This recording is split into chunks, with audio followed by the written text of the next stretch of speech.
വളാഞ്ചേരിയിൽ കാപ്പ ചുമത്തി നാട് കടത്തിയ ഗുണ്ട കാറിനു മുന്നിൽ നിന്ന് മാറാൻ ആവശ്യപ്പെട്ടതിന് ഭിന്നശേഷിക്കാരനായ യുവാവിനെ മർദ്ദിക്കുകയും കല്ലുകൊണ്ടിടിച്ച് കാർ കേടാക്കുകയും ചെയ്ത സംഭവത്തിൽ അറസ്റ്റിലായി. വളാഞ്ചേരി ഇരുമ്പിളിയം സ്വദേശി ഇല്ലത്ത് പറമ്പിൽ വിനോദ്കുമാർ എന്ന വിനു മങ്കേരിയും കൂട്ടാളിയുമാണ് പിടിയിലായത്. വെള്ളിയാഴ്ച രാത്രി കുളമംഗലം സ്വദേശി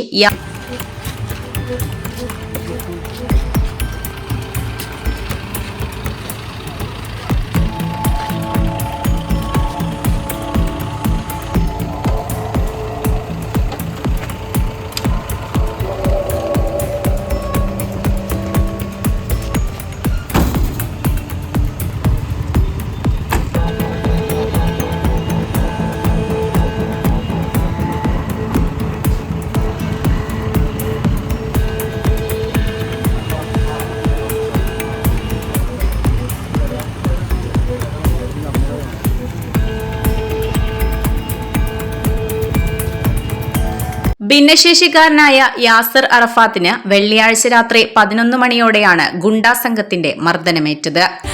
ഓരോ മുഹൂർത്തങ്ങൾക്കും അതിന്റേതായ സന്തോഷങ്ങളുണ്ട്. അതിൽ ചിലത് ഒരിക്കലും മറക്കാൻ പറ്റാത്തതും. Azad gold and diamonds, Thazhepalam, Tirur. Yasir സഞ്ചരിച്ചിരുന്ന കാർ തടഞ്ഞു നിർത്തിയ ശേഷം ഭീകരാന്തരീക്ഷം സൃഷ്ടിച്ചായിരുന്നു മർദ്ദനം. കാറിന് മുന്നിലൂടെ തടസ്സമായി നടന്നത് ചോദ്യം ചെയ്തതിനായിരുന്നു ഗുണ്ടാ സംഘത്തിന് കലിയിളകിയത്.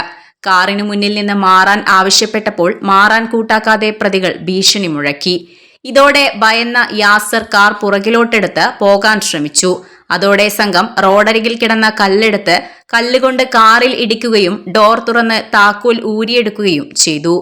ഇതിനിടെ കല്ലുകൊണ്ട് യാസറിനെയും മർദ്ദിക്കുകയുമുണ്ടായി. നിലവിളി കേട്ട് ഓടിയെത്തിയ സമീപത്തെ ഓട്ടോ തൊഴിലാളികളും നാട്ടുകാരും ചേർന്നാണ് യാസറിനെ രക്ഷിച്ച് വീട്ടിലെത്തിച്ചത്. സംഭവമറിഞ്ഞ് വളാഞ്ചേരി പോലീസ് എത്തിയപ്പോഴേക്കും ആക്രമികൾ രക്ഷപ്പെട്ടിരുന്നു. തുടർന്ന് നടത്തിയ അന്വേഷണത്തിലാണ് വിനുവിനെ കണ്ടെത്തിയത്. കാപ്പ ചുമത്തി ഏതാനും മാസം മുൻപ് നാടുകടത്തപ്പെട്ട വിനു വിലക്ക് ലംഘിച്ച് നാട്ടിലെത്തുകയും പോലീസിന്റെ കണ്ണുവെട്ടിച്ച് ഗുണ്ടാ പ്രവർത്തനങ്ങൾ തുടരുകയുമായിരുന്നു. കാപ്പ വിലക്ക് ലംഘിച്ചതിന് വിനുവിനെതിരെ സുവോമോട്ടോ ആയി കേസെടുത്ത് കൂടുതൽ വകുപ്പുകൾ ചുമത്തിയാണ് അറസ്റ്റ് ചെയ്തത്. രണ്ടുപേരെയും കോടതി റിമാൻഡ് ചെയ്തു.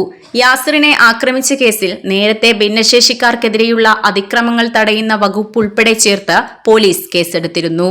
5 വർഷം വരെ തടവ് ലഭിക്കാവുന്ന കുറ്റമാണ് ഈ വകുപ്പ് പ്രകാരം ചുമത്തിയിട്ടുള്ളത്. Editor live, Valanchery.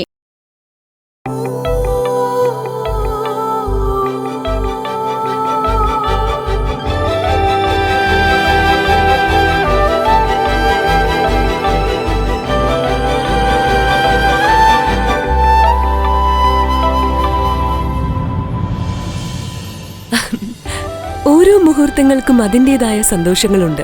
അതിൽ ചിലത് ഒരിക്കലും മറക്കാൻ പറ്റാത്തതും. Azad gold and diamonds, Thazhepalam, Tirur.